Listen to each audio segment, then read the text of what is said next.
Okay. Okay. All right, Keisha, if you can, will you introduce yourself as the representative for the Vermont Slauson Economic Development Corporation? Well, actually, I'm the board president of Vermont Slauson. I just want to make sure it's really clear. As president, it's not my role to manage staff, but more so to focus on policy. So I'm very happy to listen today and to offer suggestions. But ultimately, this is something that's going to have to be presented to the team, and they will make the decision going forward as to what this looks like. Okay. And so can you give me a broad description of the Vermont Slauson Economic Development Corporation's role in helping with workforce to education the workforce for the constituents they serve? Well, I think it's probably a little bit more narrowly tailored than that. And of course, I'm going to defer to staff. But ultimately, one of our mission critical assignments is to build up our tech center that focuses on probably 14 to 24. And so what we're hoping at the end of the day is to create a tech center in conjunction with Best Buy and other partners that we will train the young people on various skills. And then, in fact, some of those young people will then hopefully partner with some of the small businesses that we're mentoring with to do things from manage their social media to building their websites, etc. But we want to give them a place where they can learn the skills and practice the skills before they go forth and decide if they're going to add even more or if they have enough to create their own little businesses. Great, great. Now, when does the Best Buy Teen Tech Center plan on opening for this training? Okay, don't have me lie. I believe it's sometime next year. The challenge is that COVID has put a real damper on it. And I'm not sure if we're completely done with the building and what the next steps are. Okay, okay, fine. And so the goal of my program and a lot of the collaborators is to do things that could be done in this COVID era virtually. Okay. Obviously, we never know when we're going to get the protocols to open up, even socially distanced, and whatever that means. It could be closed or modified on demand. So my interest is in trying to um, build and design a program that can be delivered to students, faculties, institutions virtually. We Okay. obviously want to use all of our online powers to marry with a physical environment so that we can have a hybrid of being able to bring the best practices of both together. But it's really going to be our goal to try and deliver what we can and reach these people where we can virtually, because we truly believe we can move more information without moving our bodies. So that's kind of be one of the core elements of what I'm going to share with you. And this is a deck that I put together.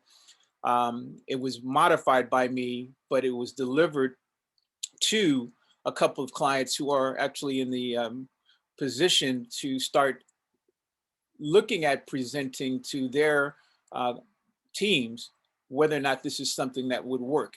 But again, with COVID being the factor, a lot of people aren't sure when, where, and how this is going to, again, be safe as well as politically viable for anything to happen other than a virtual exposure to the training as well as the mentors and all the program elements. So let me share my screen and then we're gonna look at, okay, I think Colonel Bray is just showing up here. Okay. Okay, let me get him in here first.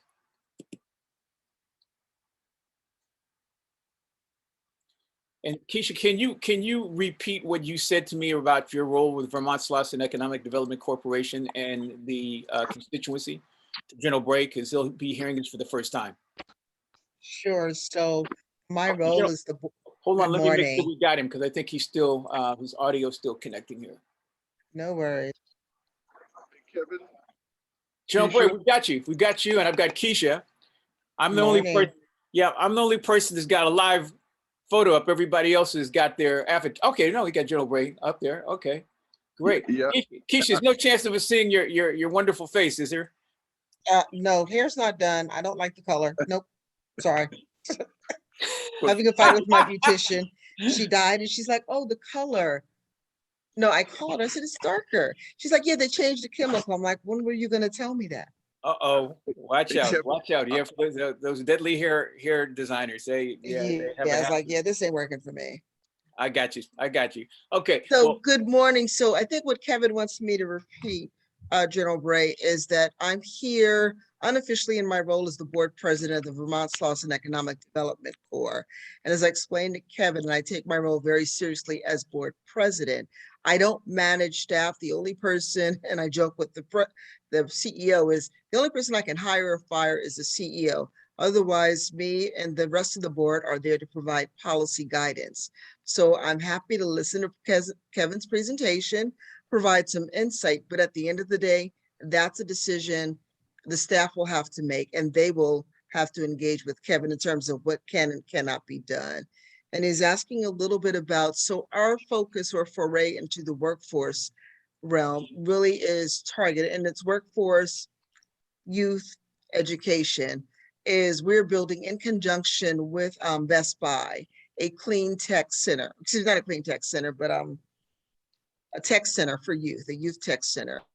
And with that youth tech center, what we're doing is training young people on various aspects in the tech world, from coding to building websites to managing social media, etc.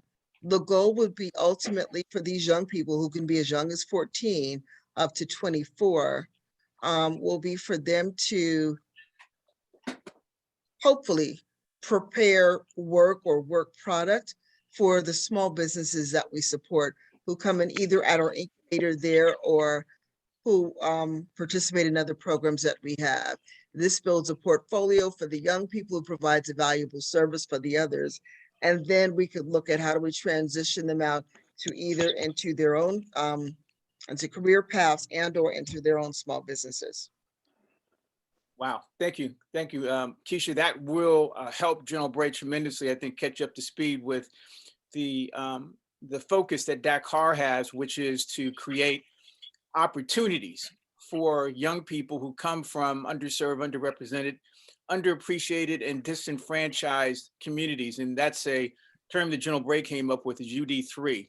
I might have misrepresented one of the U's, but literally what we're attempting to do at the end of the day is provide these opportunities that may not exist for people unless we start to create a coalition of the willing to help put together a very well-defined, structured program that allows all of these mentors and resources to come together for matching up with institutions like VSEDC and others to receive it.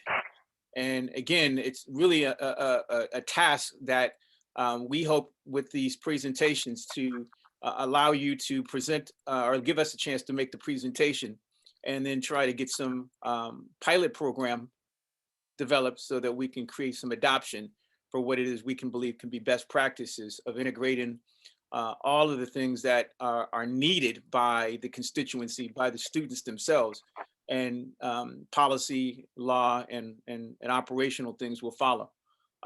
So General Bray, do you have anything to say before I start the presentation? yeah, real quick. First of all, I'm in a conference, so I can't talk very long. But one, in terms of framing a business, framing for the businesses to take care of now, to enhance our underserved, underrepresented, and undervalued kids who are disenfranchised.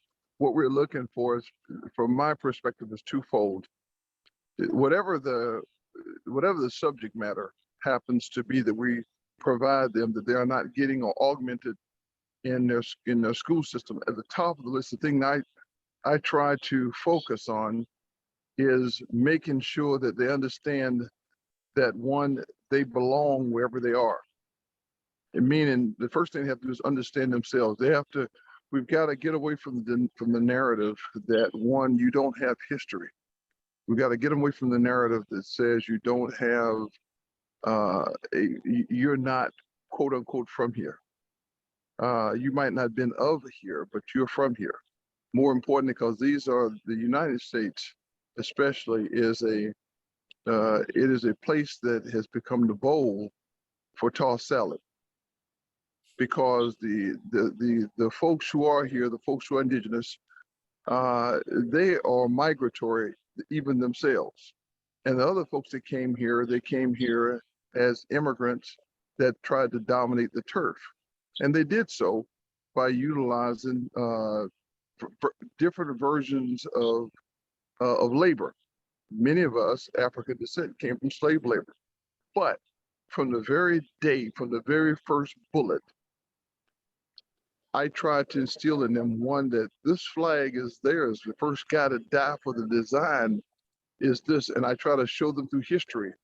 And a guy named Karl Mack, who's an engineer, his understanding was so little of his contributions that when he found out that there was an engineer in 1865 out of West Point that did some of the design in the West, when he was taking quantum mechanics and quantum physics, he says, wait a minute, I'm not the first to do this. Okay. And so it made him have to start, he became a historian from being an engineer, just to try to prevent others from having to go through the trauma of thinking that everything you do is a first. Every time you have a feeling of belonging, it's a first. And so I try to instill that kind of knowledge, understanding based upon 35 years of military service and the things I've learned from around the world.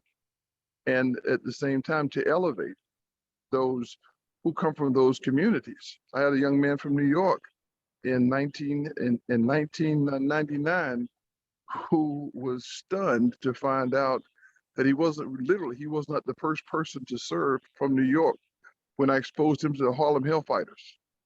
He didn't even understand, didn't know, because history had cut him out, and his teachers had cut out that part of history for him to understand that. So there's a strong history of who we are and who he was. So that's what I try to instill. Hey, I've got to run because, like I said, I'm at a conference and I'm here with the North Carolina Military Affairs Commission. But Keisha, if I can talk to you at any point in time in the future, I will. And if you guys want to talk later in your day, which is nighttime, my time, I'm available then. So again, I apologize for being short, but if I can answer one or two questions, I will. Thank you for being here. I'm good, Kevin. This is your show. Right. And General Bray, again, I will just couple with what you said to parts of the presentation that I want to leave behind for Keisha. We'll have a connection to Veterans Day. Part of my goal really is to provide some understanding of our Venn diagram of sense of history and some of the history that we manage and curate from a position of responsibility is the African-American military timeline, which is really important for a lot of reasons, where I really want students to understand the whole notion of service and sacrifice, but almost more importantly, serving something other than themselves, serving their community, serving a business. And that doesn't start with just exposure. It really has to be an adoption by everybody so that they understand that this is not just about them. And it really is a timeline that is important for them to know, because 100 years from now, there'll be history. And what part did they play in continuation of the things that people did that they have no understanding of, so that they can actually put this information in their thought process as they move forward as becoming adults and part of this timeline. So thank you, General Bray. Anything else, Keisha? If not, then I'm going to move on to the presentation. And thank you, General Bray, for joining us. I think he's gone. No, I'm good. Thank you.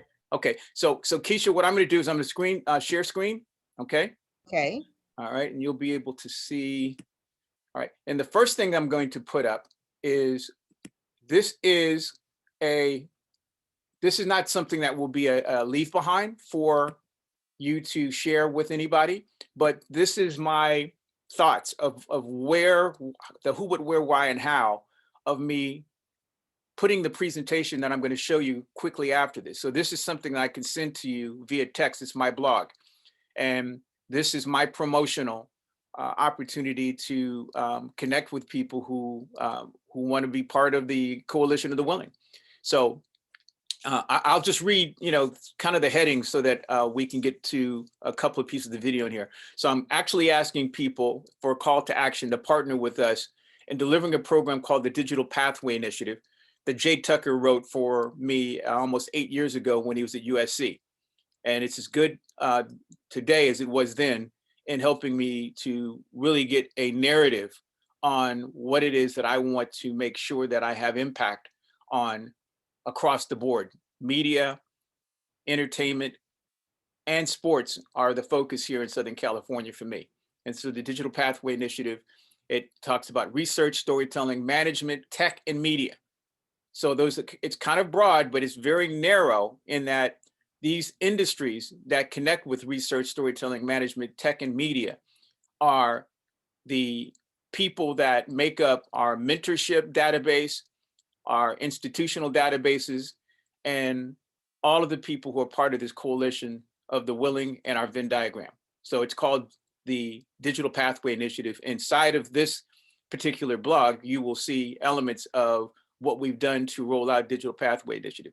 How we're going to roll out Digital Pathway Initiative is through something called Brown Bag TV, which is an opportunity to provide lunchtime news and social media content to a audience that we have got available to us, some captive in classroom and some others that will allow us to connect with these students through some of the digital media and film and TV career pathways, so that they get a chance to see that this TV broadcast, which is going to be made for students by students, will allow this 1 hour broadcast, and sometimes it'll only be a half an hour, but it will deliver the kind of information that will give tactics, techniques, and news about opportunities for students to get better at access.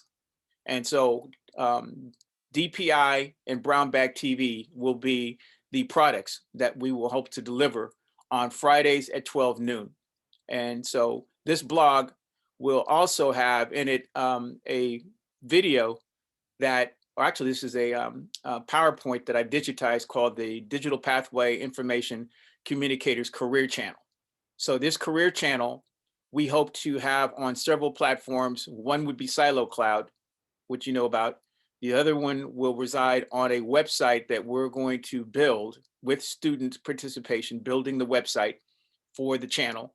It'll have a proprietary media player that allows all the streaming activity as well as all the archived activity to be available to students on this channel on demand.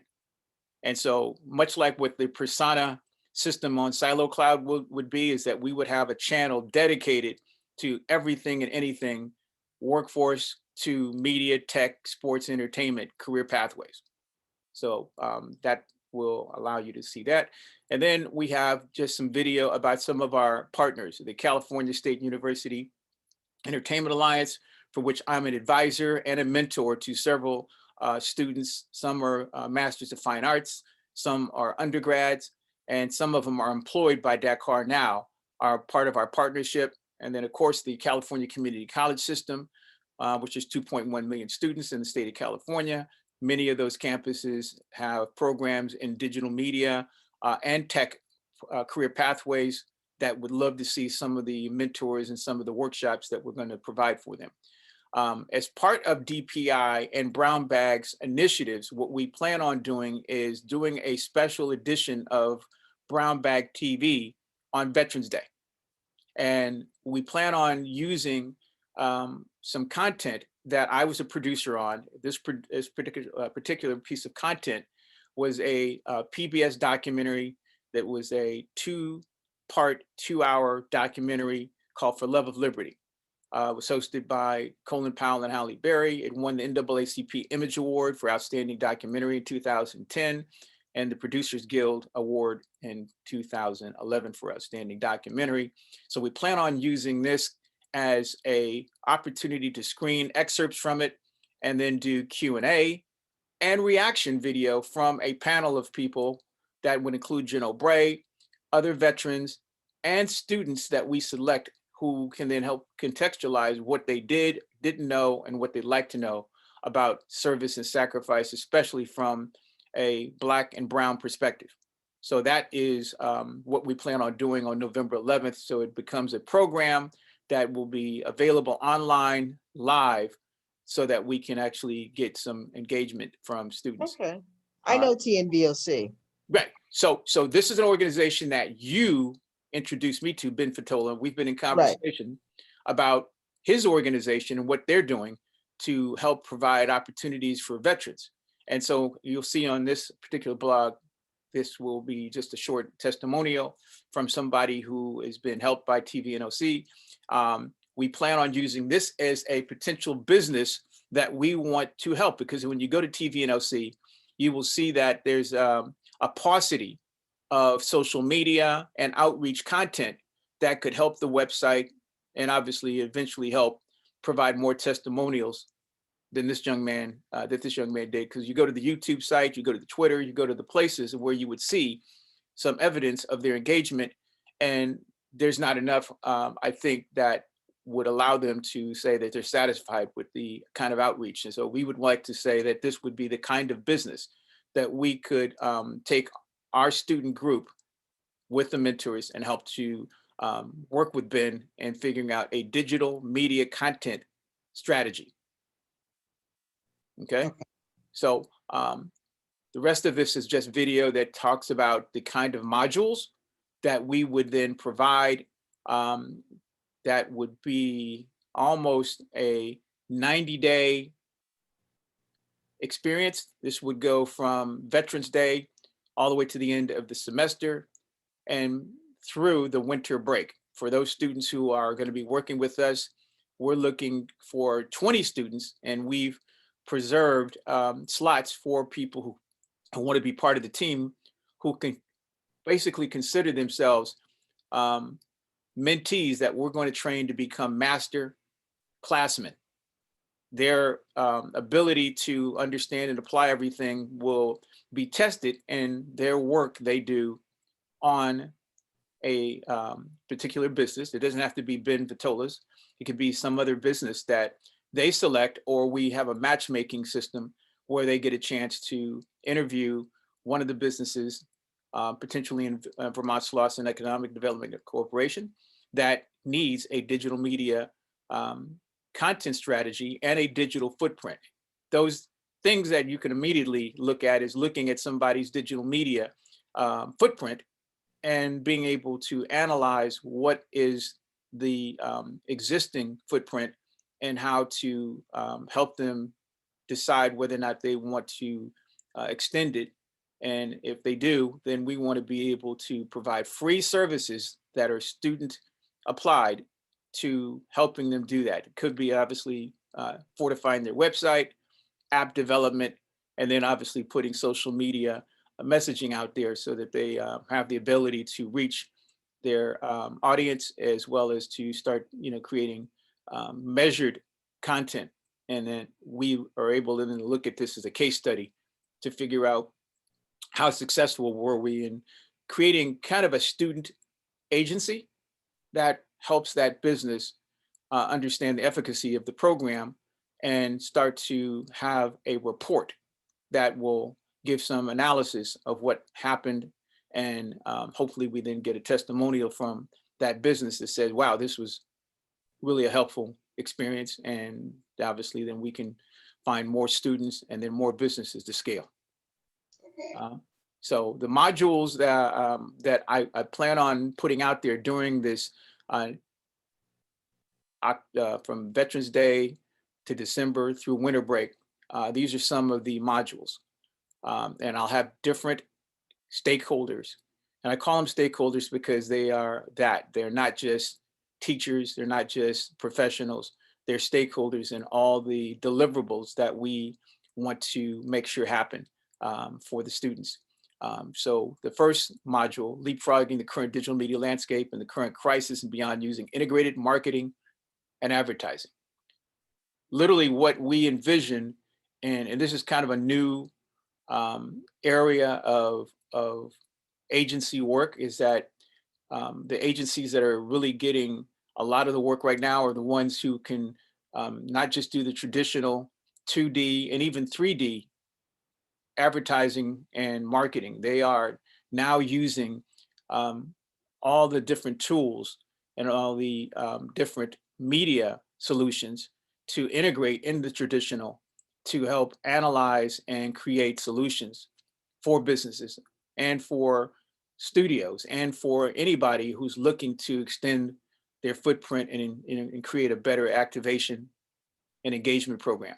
So integrated marketing is a very key takeaway from what it is we're going to expose students, faculty, and the businesses to that may not have heard of this whole concept of integrated marketing and advertising. The second module, we want to really expose students to finding a way to look at some of the different growth areas in digital media that they may not have heard of in their classrooms or through their own research. But these are the career pathways that futurists are telling us will be very important in terms of growth, so that our students and our faculty aren't left behind when these things become default. Number three, we're going to use the internet to do search engine optimization analysis to find keywords and search words that really allow human resource directors to tell us what they want to see and hear in people's portfolios, their resumes, and in their stories. Because this is what I believe will allow us to make sure that the early hiring managers and the HR directors see these things when we start to try to match up these candidates if they want to work in corporate, or they want to even start to create their own footprint in terms of being able to get partners to help develop them. They need to know what these key things are that job seekers and partners are looking for in their portfolios. So that's one of the modules we're to look for. And then we're going to also have a module that's going to help them to cut to the core of their brand, the soul of their brand, so that they do have a chance to attach whatever narrative that they select. And we're hoping it's going to be a narrative that allows them to take a lot of the training, a lot of the exposure, and a lot of the mentorship to take that to heart. Uh-oh, this is Rick from Silo Cloud is coming in. Okay. Okay. You don't have to repeat. You don't have to repeat anything that you said to him, but he's going to join us in progress. Okay. Okay. So this video shows one of our potential partners who has a digital media scholarship program that is directed nationally, but has a local branch that provides digital media scholarships to broadcast stations, and it's called Sinclair Media. They're the largest broadcast media company in the country right now. One of the people who work with Sinclair, Lou Libin. Right. Okay. And then last is designing their media bio. So obviously portfolio is important, but what is their story, and the who, what, why, where, and how of how they're going to make themselves available for us to match up with the right partner, mentor, or HR person is really going to be important, so that it extends beyond just their bio, just their portfolio, to have a real biographical analysis of why someone should care. Because again, it's great to have a portfolio, but we know there's a very competitive marketplace out here for people, and they need to really be able to understand how to tell their story. And we want to help them be able to make sure that all the things that they can plug in from the things that we can expose them to marry with their story, their struggle to success, and ultimately the journey that they want to be on is got to show up in some testimonial that I think needs to be kind of crafted by them really understanding what they want to tell. Okay. And sometimes that's not a very easy thing for a lot of folks, because they just don't know what they don't know what they want to tell, and they don't know where to even start. So We have storytellers, and I've got a couple of them in the deck that you'll see who help people tell their story. Okay, so that's that with respect to things that won't be leave behinds, but I will text you this so that you can see it as the blog. And this blog is important for you to understand. At the end of the process of doing all the things they do in their portfolio, we're hoping that they will be able to produce a blog like this. Because if they don't know how to blog and put their bio and their information and all the things they want to socialize, it's not going to help them to be able to be as competitive. So blogging is very important. And this particular blog I set up is on my own domain, dakarfoundation.org, and it literally is not dependent on Twitter, Snapchat, Instagram, or Facebook. Because Okay, if Facebook went down, then obviously your blog is unplugged. correct. Okay, so this is the reason I showed you this, is because I really want everybody to learn the importance of blogging and to be able to produce one as part of the outcome of them being able to showcase that they have a bio and a brand. Okay. All I right. got Okay, Rick, are you there with us, Rick? I'm going to ask him to unmute. Rick, are you there? Can you unmute if you can? Okay, well, I guess he'll join us if he can. He and Lionel are in another meeting. Okay, so here's the deck. This is what I want to have you look at as something that could be a leave behind. I am, Kevin. I'm sorry. I'm rolling right now. That's why I'm muted out. No problem. Okay.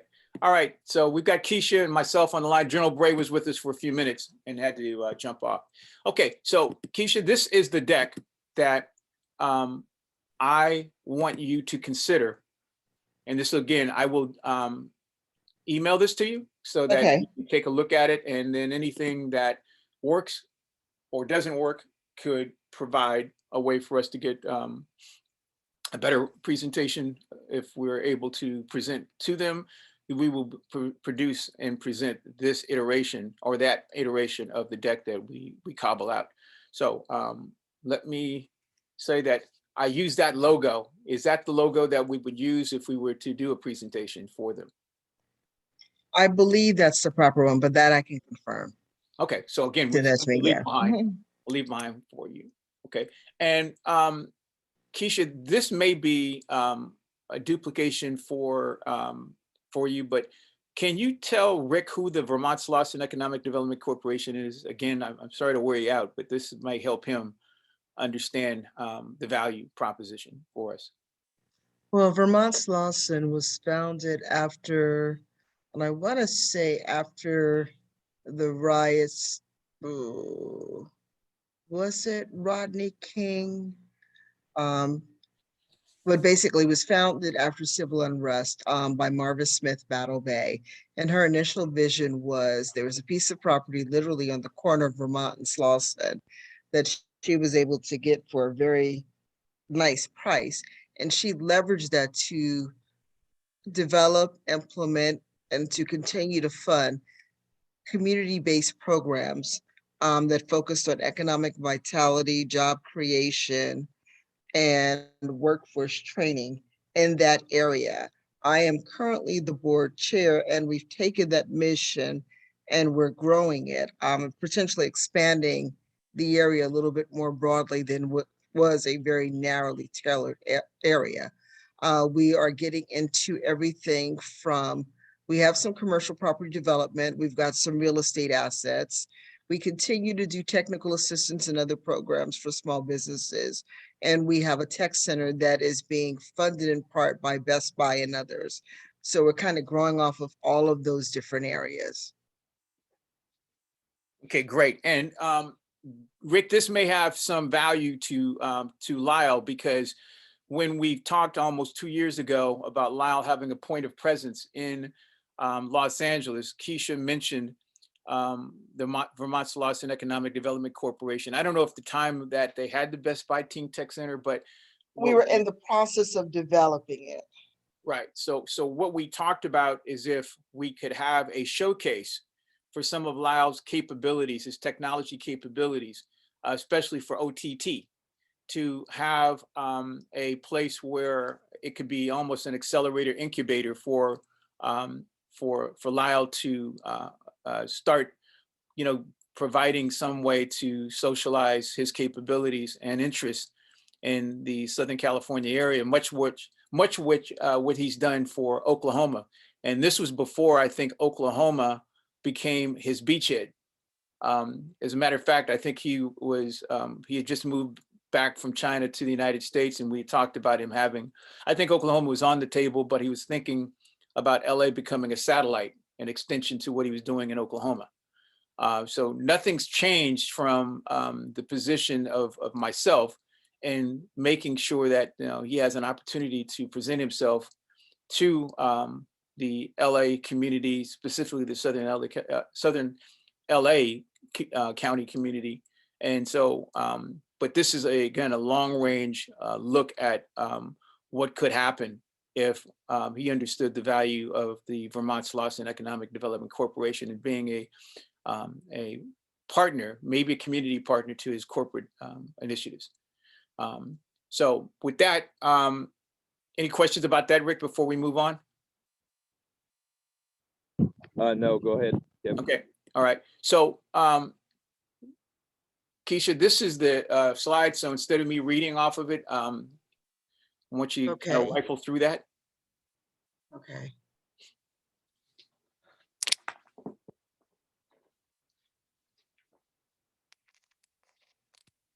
And then let me know when you finish.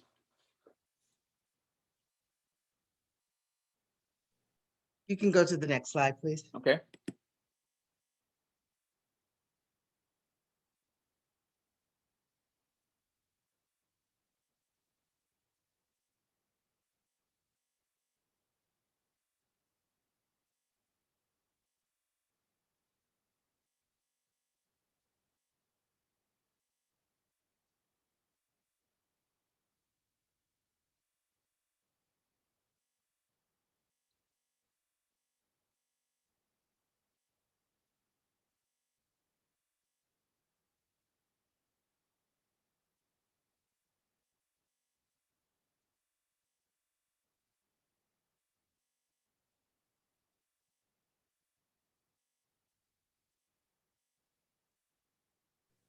Sorry, I had to let my dog out too.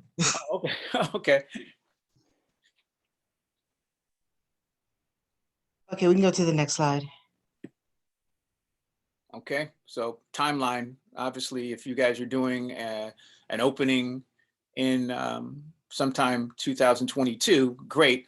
But we don't have to wait until the physical operation opens. If you had a database of students waiting to get in that physical space, again, because we have the capability of reaching each and every one of them where they currently reside, if they have bandwidth, if they have a laptop or a computer, we can reach them ahead of the actual physical opening of the space. Okay. And I don't know what we're doing or if we have that, but that's, yeah, that would be definitely part of the discussion with the team. Okay.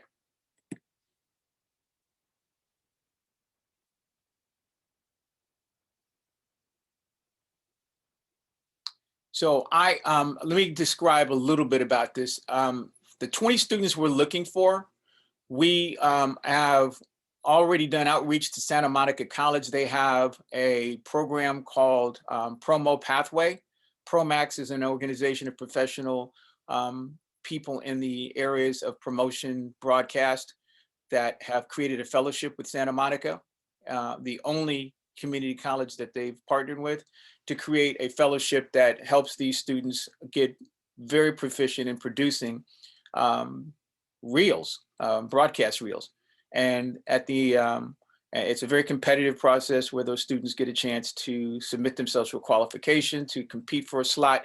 They get a semester of intensive training and working with mentors to produce, again, at the final outcome of the training, a reel. And they all get the same piece of content or pieces of content to create their interpretation of what that content is, and obviously produces a reel for their portfolio. So tell me what you mean by financial resources.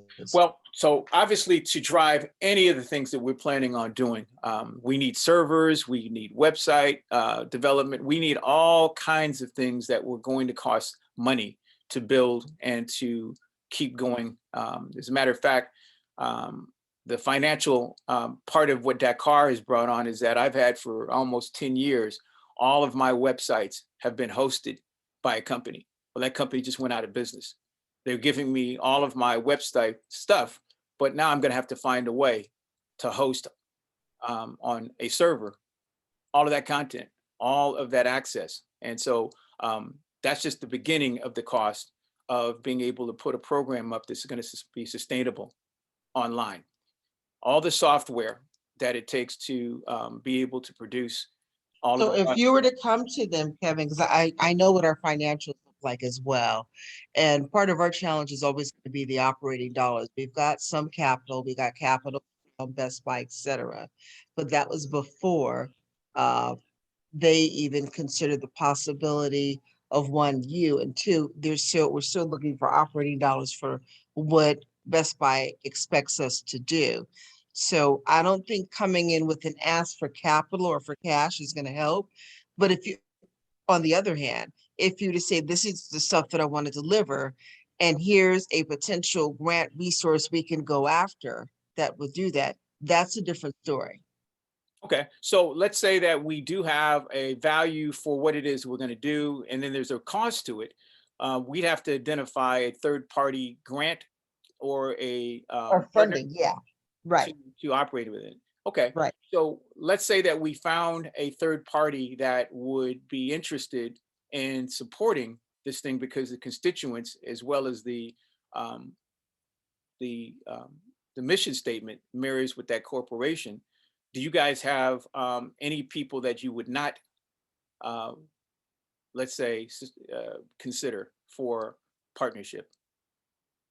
Not off the top of my head. If you're asking like, or we say we would never take money from alcohol or anything like that, not that I'm aware of. I don't know if we have policies on that. Okay, so let's say that you, because with the Vermont Slauson Economic Development Corporation's stronghold of partners, they're mostly what, banks, right? A lot of them are banks, but again, so we went to Best Buy. We've got some, we also have some philanthropic giving that we benefit from. Okay, because my goal really is to look for partners who are willing to build the first phase of this thing, which obviously is going to need an online infrastructure so that it does have, again, things that we can stand up and present and grow with and scale with. But if we are looking for partners, I have a couple. I've talked to you about a couple of them. I won't mention them on this call, but maybe after the call, we can talk about them as potentially being interested in the Because special that's what partnership with staff is going to ask you. Right, right. So one of the things that I saw most recently is a grant that was, I think, provided for Hispanic Heritage Month, which was a VSEDC grant to Latinas, but it was sponsored by JP Morgan Chase. Right. So I don't know if that could be the same spirit of a grant, It or would be, yeah. So for example, if there was a financial institution or a corporation that was targeted towards this age demographic and said they were willing to sponsor a cohort or a program, and then you say, well, I'd like to do the program in conjunction with Vermont Slauson to add it to the front or back end or whatever they're doing so that those young people get a longer or more in-depth experience, then yes. okay. Okay, so that's an idea. Now, does the Vermont Slauson Economic Development Corporation, and you may ask them, do they have a plan for how all of the online resources are going to be built and designed? We're in the beginning, but I can't say that the plan is complete. And I don't have another I don't have another board meeting with them until the end of October. Okay, because again, in my mind, a lot of the things that we're going to offer them are going to be agnostic of maybe what they already have, because we don't know what they have, but we think that, again, we can extend the reach as well as the capabilities of reducing cost Mhm. is by being able to do some of these virtual online things, which for what I believe Rick and Lyle can do is to help create some ways to reduce not only cost, but to create more capacity. Okay. And so, if we see the plan, if we know what their cost centers are, then we may be able So to then help. I would put that down as even under financial resources. I don't want that to scare them. Okay. So you may want to put some bullets or some other language just to make it clear that that's a discussion. And no, we're not coming asking you to give us $50,000 to run this program for you. Got it. Okay. So we would change that. What could be a suggestion we would put in that box? Consideration for design and build of what they're going to Options provide. for funding. Hmm? Options for third-party funding. Okay. I'm going to put that in there right now. This is okay. Consideration. Okay. I'll do it afterwards. So let me put back the screen. Okay. Okay. Okay. All right. So we're going to change that to something else. Okay. But these are some of the other partners and what they would provide. And it could be, again, when we synthesize all of the things that we are trying to put together in a cohort, that there may be some resources and some things to offset some cost and produce more capability. So without us having to do anything else other than just try to find out how we can find the right puzzle pieces to create a successful, you know, To the 90-day extent course. that you know, yeah, the best thing is, Kevin, to the extent that you know that you have potential funding opportunities for your vision from these 3 or 4 different, we'll call them groups. And this is what this looks like. And so the best way to approach them is, Vermont Slauson, I've got this great idea. I know you're working on a Teen Tech Center. I think that my program would be complementary. And I'm not asking you for money outright, but rather the opportunity to work with you. And here's where we may have funding to cover any costs that we collectively may incur to be able to deliver to this demographic. I like that. Yes, I like that. And what we're looking for, not just in terms of financial consideration, but all the resources necessary. Again, Yeah. servers, computers. I know that they have some computers. I've seen some of the workstations set up in the mock, or at least the promotional stuff. But do they have cameras and software and all the stuff that they'll need to Yeah, make and that? I don't want to tell you what I don't know for sure. Okay, because we need to know what those things are, because they could be operational or mission critical to what it is we're going to give these guys a chance to be exposed to the futuristic tools that are going to create the competitive edge that we envision them having. Because that's one of the problems I've seen from a lot of the community colleges and other institutions. They buy stuff that was good 2 years ago, but by the time they open the doors, it's outdated.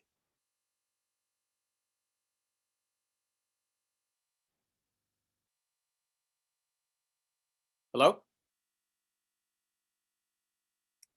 Keisha?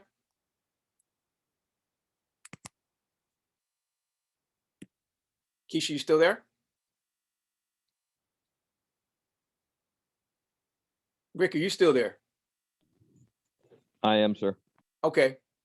Don't know what happened to Keisha there. Do you have any thoughts, Rick, about how we could look at their build out design strategy for how to take this Teen Tech Center to fruition, and how potentially you guys could look at that and see, well, maybe we could help upgrade or outfit the systems that they have?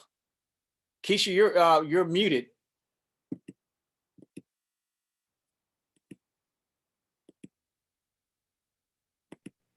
And you had actually dropped off for a while. Oh, I did. Oh, I did. Yeah. Okay, I was the person. Okay. Yeah. All right. I'm sorry. I'm sorry about that. So yeah. So again, I think that this is part of the deck that we will start to figure out how to create a conversation around what can we do to help to produce more capacity and reduce costs. Okay. All right. So let me continue with. I don't think we have that many more slides left. Hold on. Let me rifle through them. Okay. Okay.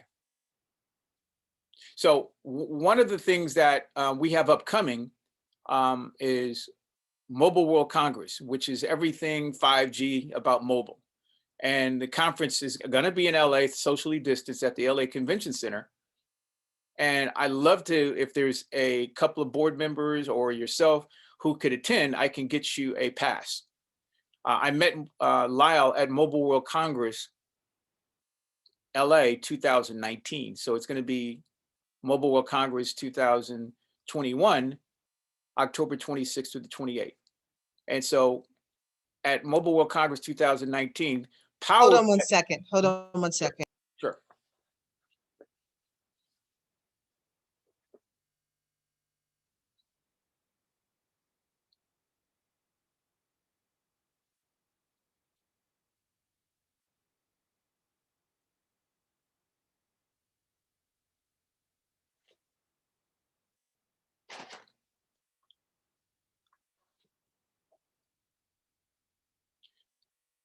Hey, Rick, do you guys have any plans on being at Mobile World Congress this year? I'll have to check on that, Kevin. I don't know what the travel schedule or the show schedule is yet. Yeah, because again, that's where Lyle did the keynote at Mobile World Congress in Barcelona the prior year, and he did 4 years from now, which was his startup initiative in 2019, and we had the stage right next to him.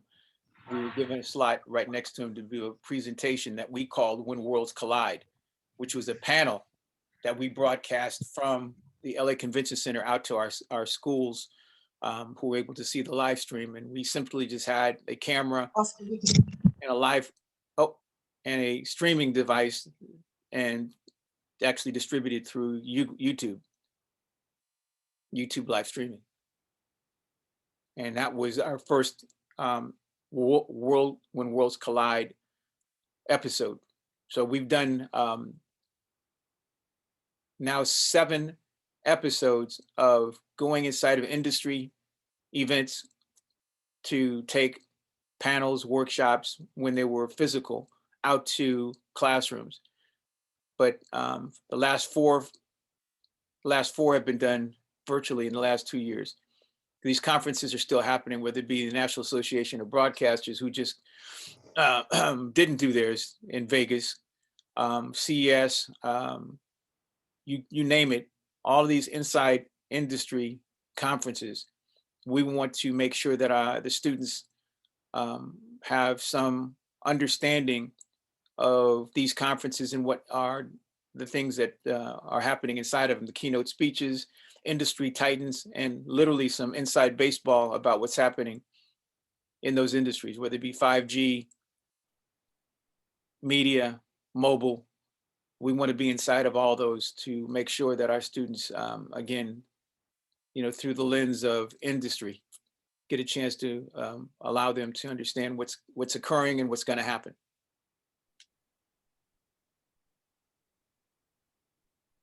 Keisha, you still need a few minutes, a few seconds? Waiting for him to come back in. My dog is self-trained. He kept telling me, he's like, I gotta go. And I'm like, okay. So what's next, Kevin? Okay, so that's really where our industry allows us to get into the classrooms virtually and allows the classroom to get inside of these industry events through When Worlds Collide. And so we have episodic, we have a video capture of all of our episodes, including our last one, which was August 11th with the graphic conference called SIGGRAPH. Okay. So collaborators, I'm going to play these are 1-minute videos of some of our collaborators. Uh-oh. Okay, we go.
Am I supposed to be seeing something, Kevin, other than hearing the You're not saying music? anything?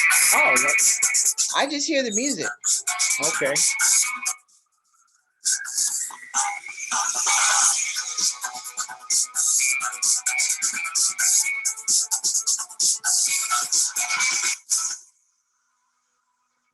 Okay, well, you'll see that again. It was a 60-second commercial done by one of our potential collaborating partners. And too bad you didn't see it, but we won't play it again. But that was coming from the organization called XISM and a gentleman by the name of Ed Bernard. So Ed Bernard is, oops, let me stop it. This is Ed Bernard. He wasn't able to be on the call. So literally the students, the advanced vision of what these students would be able to do is to look over, they'd be qualified to look over the shoulder of Ed Bernard, because they're not an ad agency, they're a strategist. And at some point that would be a advanced level of looking at what they're capable of understanding, which is going to be growth area, is how to be a strategist / consultant. If they couldn't find a job, then they can create one for themselves. And so Ed would be able to help them understand the processes of becoming a person that is now at the top of the heap as a consultant strategist and delivering media solutions for clients like Toyota. So that was a Toyota commercial that we just didn't see. Okay. All right. All right. So let me get back out of here. And then the other collaborator that I have is an instructor. I'm just going to go to her LinkedIn. I won't give you a video. And she's just joined the Dakar board. Her name is Anna Marie Pierce-Simoni. And she's an instructor at Cal State Northridge in new media strategies. And she's former head of the AFI Film Content Digital Content Lab that was underwritten by Intel and Microsoft. So these are the collaborators who I believe if I was able to present, and when you see in the deck, you'll see a 2-minute video of her description of where education or academics and workforce development are kind of converging. And so those are the 2 top collaborators that we would have as people that would provide training and workshops in those modules. I also have my mentorship Hall of Fame. This is just a wall of people that are all people who are capable of providing mentorship to any of the students that become part of our cohort. There's only one person here that is not alive, Kashif, but I am a spiritual descendant of Kashif, and all of the information in terms of who these people LinkedIn's are, these are all people who've been either on air with my students or who've contributed to our legacy, okay?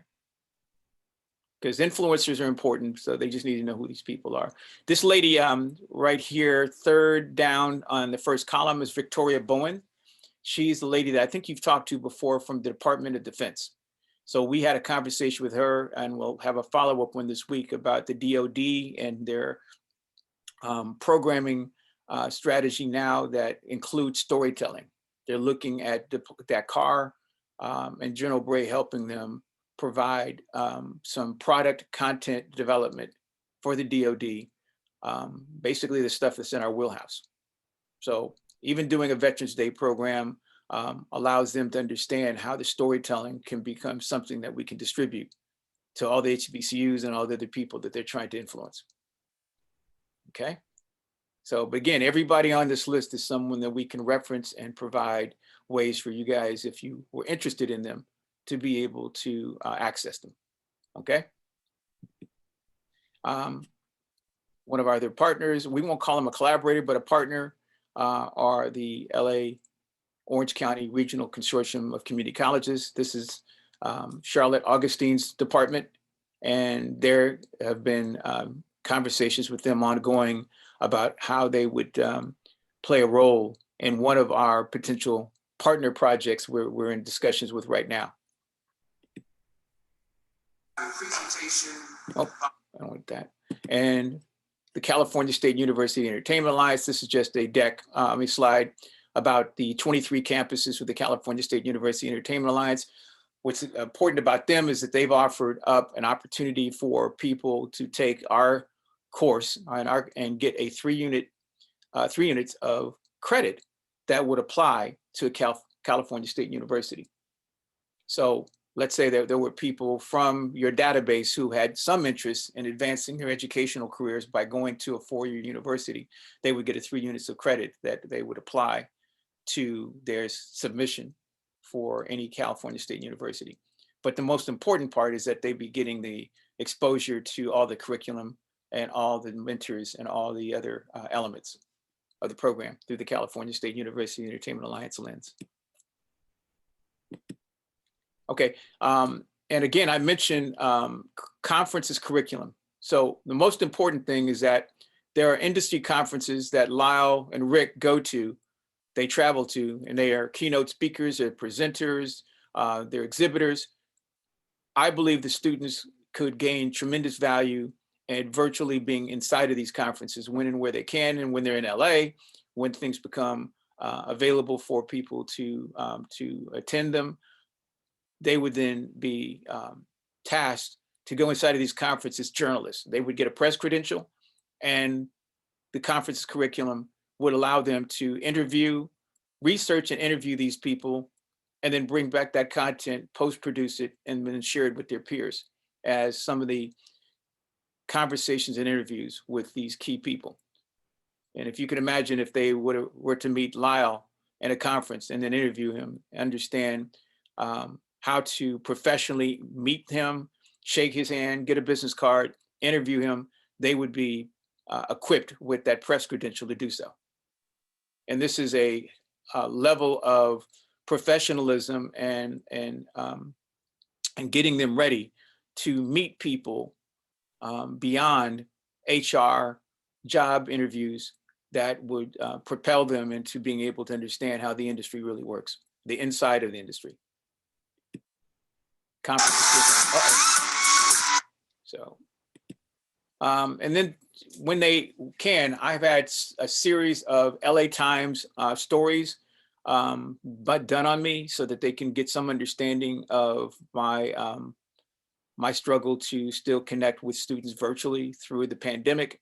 And these stories, I have 2 of them, and we have a follow-up story that they want to do on one of our students. I think you've met him. His name is Shoni Doe, who's out in Lancaster, who's kind of taken his journey to another level.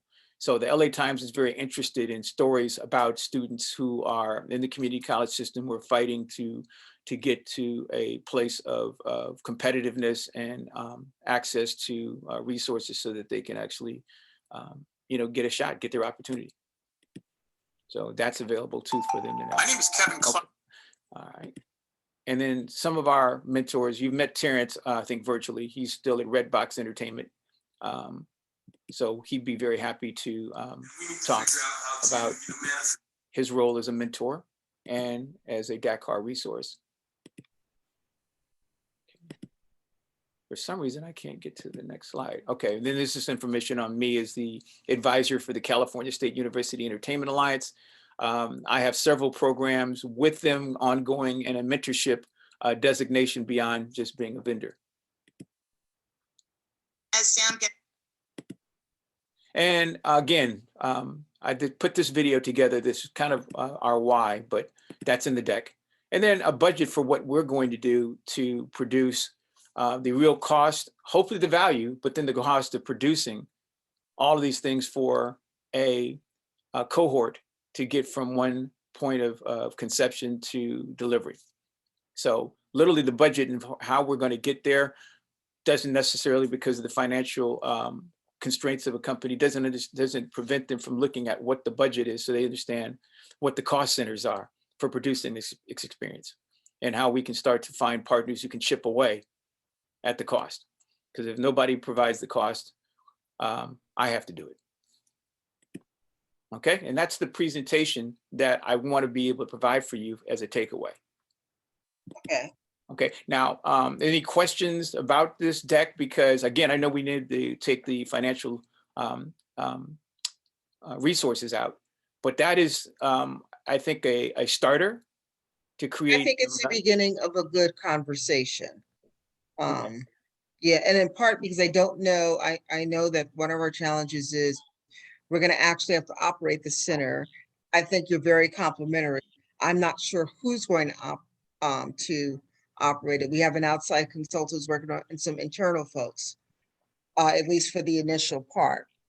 So I'm Right. happy to have you have that conversation and let you guys figure out if there's something there.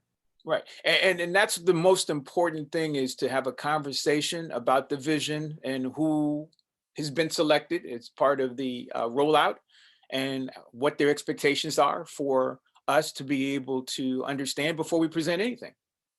Because Nope, and that sounds good. So make whatever changes you're gonna make. And then I'm gonna ask that you send it to me.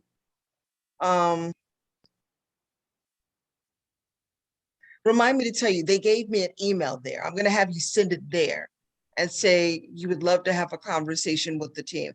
And I think it's President at Vermont Slauson, but don't have me lie. Hold on. oh, you're president. Okay, go ahead. Oh, no, board chair. Board chair. No, okay, send it to me in an email before, when you send the email to me, send me your title so that I can put the title slide in there correctly. Let me just, because they had sent it to me and I keep losing it. Okay. And again, central to this is what can we do to help? What we need to do to find out, what we really need is an analysis of what it is that they plan on doing with all their resources that they have, not just the money, but all their partners, because that design and build for what they plan on doing for everything is crucial to my team being able to figure out how they can help.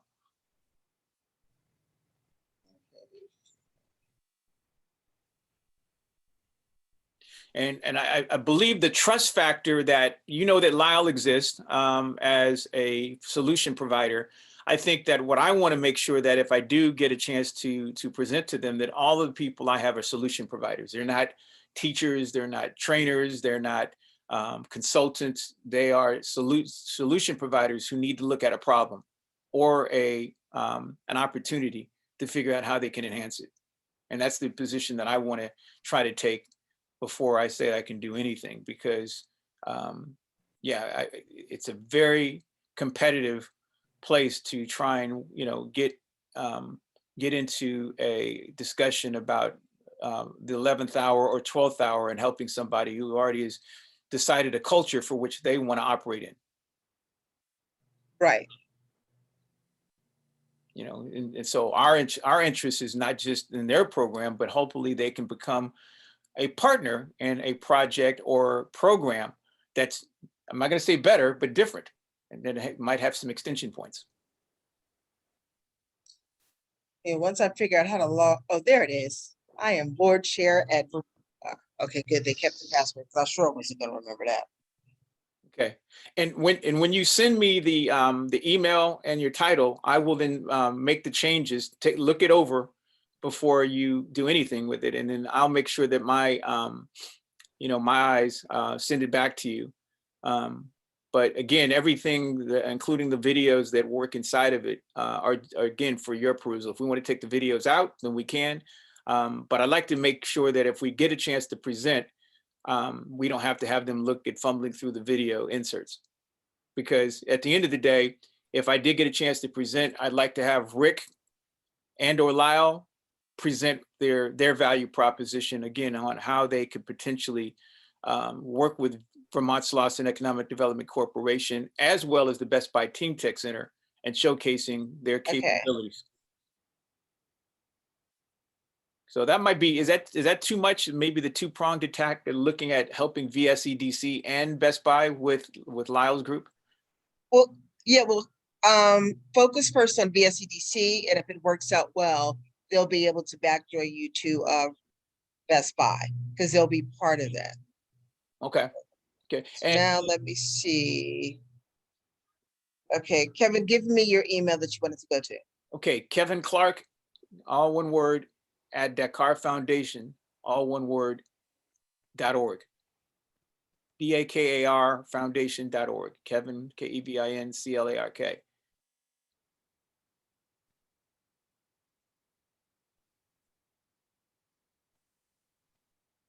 And I'm going to send you a separate deck that has everything to do with Veterans Day, because the Best Buy Team Tech Center, they're not open yet, but this is connecting potentially to VSEDC to see what it is we plan on doing with Ben Fatola's organization or any other veterans-owned businesses that VSEDC has in their database, because they could then still, start to understand our value by looking at that segment of our programming and their constituency on Veterans Day, because we can't move the date. The date is November 11th, and we potentially have a virtual event.